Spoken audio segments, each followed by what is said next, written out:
Okay, so I had a question come up in one of my comments on my videos, and it's all about how to date when you're a single father. That's a very good question, in fact. So let's get into that topic. Take your finger, slide it over, hit subscribe. Okay, hit the notification bell when the video is over. If you're not already a member, put your email into. There's a link where you can give me, put your email in there, and you'll get on my exclusive list. No spam or ads. And I'm going to provide free reports and content of value that we can't talk about on YouTube. Okay, so there's censors here, and there's a lot of things on these topics that will get my channel banned and get me unsearchable. And I've already done that with several of my videos, so we don't need to keep doing that, right? Because then we can't help as many people out as we want. So get on that list, and now let's get into the topic. So dating as a single dad, which I have experience with this. Actually, some of you might not know, but I do have a son. And the woman that I bring into my son's life, okay, notice I did not say women, I said woman, that I bring into my son's life is very important, okay, that I vet that person out properly. So I have a now external concern as a man, and as you should if you have a son or daughter or kids, on how to approach dating and plate spinning and relationships, okay? First thing is, you don't want to bring a revolving door of women into your children's lives. All right? That's damaging to the kids, in my opinion. You don't know enough about these women in the beginning, so to know that whether or not they're going to be toxic with their children or not. These women don't meet your kids. Okay? That's my advice, is they don't meet your kids. Not unless it's a long-term relationship that you think has sustainability. Because you're damaging your child by bringing a bunch of flakes and thoughts into their lives, hanging out with them. It's not a good thing. All right? That child, your kid, is going to want to bond with people that you bring into their lives. And of course, these women are going to want to impress you, qualify to you, and that's going to make them want to build a relationship with your children. That would be just fine if it's a long-term sustainable relationship. But if it's a short-term scenario, or a scenario where you're just not sure, you do not bring that woman around your children, okay? So some of you guys are not alpha enough, and you need to work on that to set that standard in that frame. And you're just dopey, and you bring girls all over the place, and this is my new girlfriend, and you're dumb. Stop doing that, because that's going to create a bonding situation and a problem for your kid, And you certainly wouldn't want, let's say, an ex-wife or the mommy, let's say. We criticize women all the time. I say we, I mean, people in my circles, people in a lot of these spaces criticize women all the time. Single mommy's this, single mommy that, and bringing in all these, toxic men into their kids' lives, and these toxic men damage their children. Well, this is one of those things that does work the other way around. Do not sit here and bring toxic women into your kids' lives, dude. That can be damaging to those kids. If she is a special kind of crazy, she could be abusive and manipulative to those children. You want to watch for that. But some of you guys think you really haven't. You really know how to vet these women out. Of course, based on your relationship history, you clearly don't yet. But some of you guys think you have it, and so you think that you'll just bring these women around. But even if she's not toxic and not a terrible person, you're bringing somebody around, and this kid is going to bond with this person, and then she's out of your life in 6 months or 3 months. You know what I'm saying? Now the kid it has to deal with a sense of loss with this person that he liked and bonded with. And it's one thing to be outcome independent and to let women go as an adult and all that stuff. But when kids are trying to formulate their identity and trying to have growth and emotional maturity, they're not at a place where they can just take it or leave it with people that come in and out of the house, really. If they develop a bond with that person, which, trust me, that girl is going to want to develop a bond with your kids because she wants to be a part of your life. And some of that could be bit leveraging and manipulative. Um, if that's what happens, and then she's not a good fit and she's out of your life every single time you do that, that's damaging. So don't do that, okay? But you should have a life outside of parenting. If you don't, you need to design your life differently, okay? You need to be chasing excellence and being on your purpose, and that purpose needs to be outside of fatherhood.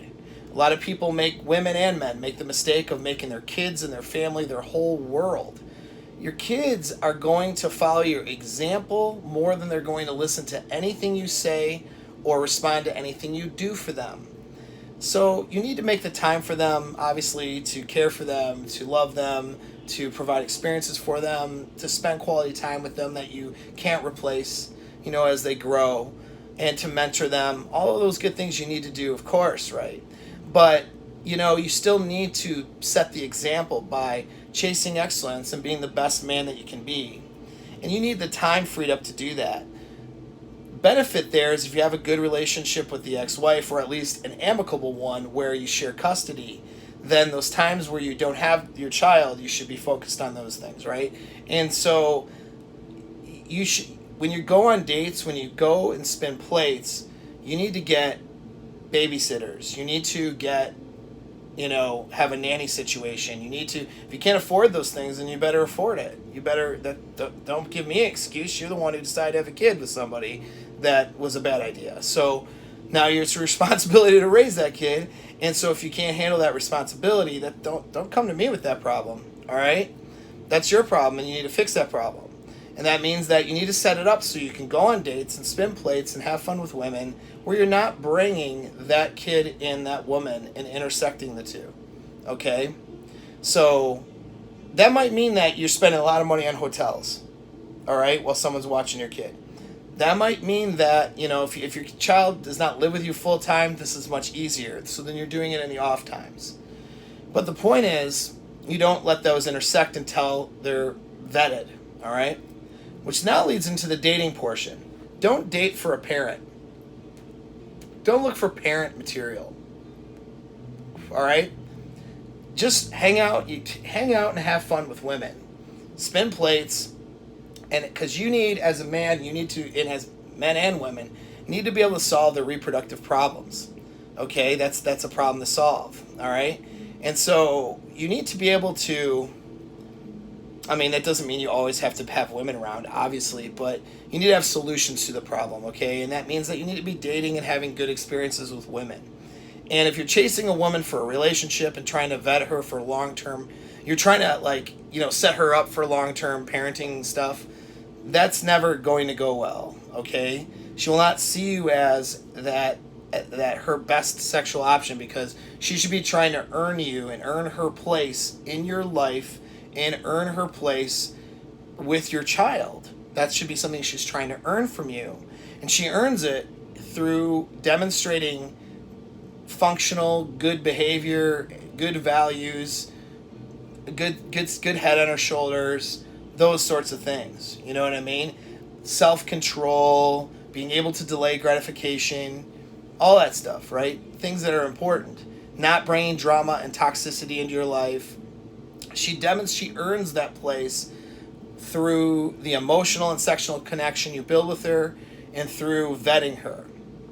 With this, I'll actually recommend my friend Rich Cooper's red flag thing. It's for free. I'll try to find his link and post it in the description. And he's got a book coming out. He talks about red flags. Now, I don't feel the need to list every red flag out there, because when we're dealing with red flags, it's not just the flag, it's what's behind the flag. That's what it is, right? So if you see, a red flag is just a warning sign. So you want to know what's behind the warning sign. But the point is that you have to vet. This is why you vet women out. If you're a single guy, you don't have kids, vetting is a little less important, because then you can just set standards and spin plates, and if she doesn't meet the standards, oh well. But I do recommend vetting as well as setting standards, doing both, even if you're single. But it's really important if you have a child to do that, because you don't want to build a really strong connection with somebody who does kind of seem to meet your standards in the beginning, but has major personality flaws or major problems that will render her incapable of being a good match for you long term. That's a problem, right? So you need to sort of vet out some of these red flags and issues when you're dating these women. And what you're doing is you're just spinning plates. You're having a good time with women. That's all you should be doing. You're not worried about your child when you're on a date. Other than, of course, as a parent, you always worry, like, make sure your child's taken care of and all that stuff. But I mean, you're not dating somebody because she's good mom material, okay? That's not how you approach this. Because the kid, she's not going to have a emotional sexual connection with your child. She's going to have it with you. So what you're there for is to develop that connection. All right? So you have fun, hang out, and you build that sexual and emotional connection. That's your job as a man. And you do that, and I recommend you spin plates and you do that with several women. Why?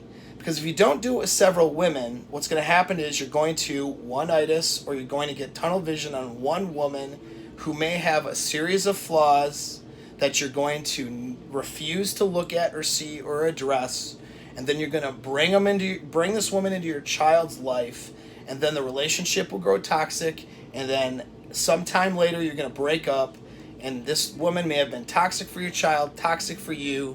You go through a nasty breakup, and how is that good parenting? It's not good parenting, it's terrible parenting, right? So you don't want to do that to your child. And you don't want to do that to yourself, quite frankly. So, what do, right? This is why you don't just try to find that one good girl. There are no unicorns out there, okay? All there are women, and women that have flaws and have good qualities and bad qualities. All right? Their hindbrain, they're all garden tools, according to their hindbrain. Hi. You good? I'm good. Still busy? Yes and no. Yes and no. People are doing. Yeah. Just gonna sit here. You gonna sit here? Listen to you. Yeah, you can listen to my voice. Yeah. And then you'll I may take off, come back, Of course. Just do your thing. You do you. I know you like to watch me talk. It makes you Yes. very happy. It turns you on, exactly. So, you might like this, I don't know. But so anyway, so I forgot where I was in the point because I was distracted by a hot chick here. But yeah, you want to vet them out, and you want to date multiple women and see what they're all about, and not get tunnel visioned on one particular person who's maybe not a good fit for your child, right? And so as you're dating around, some are going to rise to the top. You have a better connection with that person. They're going to demonstrate that they have a better set of values than other ones.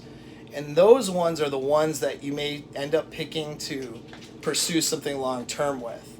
And so as you're doing this long-term thing, you're still not introducing this person to your child yet, because you don't want to introduce non-permanent situations to your kid and then have your kid develop a bond and then, lose it. So let things develop and get some assurance. And if she is of the material and things work out and you have that good connection, things are going well, you end up in a long-term relationship with this person, that's that where there's a level of permanence. Like, you can at least know that this person will be a good match and a good bond with your kid, and that they'll stick around. They're probably going to be around for a while. It's at that point that you can introduce this person to your child, and you can integrate and have this person in that life with you, okay? And she should want that as well. If she doesn't want that, then obviously she's not the person for that. Then she's just somebody you're seeing and not having that with, and not allowing that type of engagement into your life. But you need to take your time with this. And it might take you a good year or so of dating and seeing somebody before you're finally introducing them to your kids. And that's good, and that's okay. You don't want to invite toxic people into your kids' lives. You want to be able to guard them from that. And so that's how you approach dating as a single dad, okay? And I would give the same advice really to single moms as well. Just to take your time, get to know the person, and don't introduce your kids into a toxic situation. A lot of people make that mistake, and it's not good for the kid, it's not good for you. And so this isn't much different than regular dating and the advice that I give for how you approach the sexual marketplace and seeing women. So that's it. That's the answer. That's how you do it. That's a great question. All right, but that is my recommendation to you. You need to be protective over your children, and then just approach dating like you would normally, and just spin plates, have fun, have good experiences with women. You know, you had a relationship that didn't work out before, so that means that your track record isn't good right now, right? Meaning you need to work on your interactions and abilities to interact with women in the sexual marketplace. That's what you're going to learn about that with your dating experiences, your plate spinning experiences. So do all that stuff. Just have the wherewithal to be protective, and do not introduce your child until it's a permanent scenario. I say permanent, of course we know that nothing really is permanent, but that at least there's some longevity and you have the confidence to know that this person is not going to be out the door in 6 months. All right? And if she is. Okay, don't stick around with somebody because of children, because that makes things worse for the kids. Okay, so don't make that mistake either. But you're going to vet. You're going to take your time. You're going to go through those red flags. You're going to set standards and boundaries. You're going to tell her no and see how she reacts to that stuff. And when she turns out to be an awesome chick who's bonded to you, who isn't bringing drama and toxicity into your life, and who wants to be in your frame and be a part of your life like that, and there's a level of commitment there, okay? Now that is when you can make those introductions. So hopefully you found this content valuable. This is one you might want to share with people, because a lot of men out there who find themselves in a single daddy situation, they just don't know how to approach the sexual marketplace. They're very confused and lost. So hopefully this could help them. So share this video with some of them. And thanks again for the support.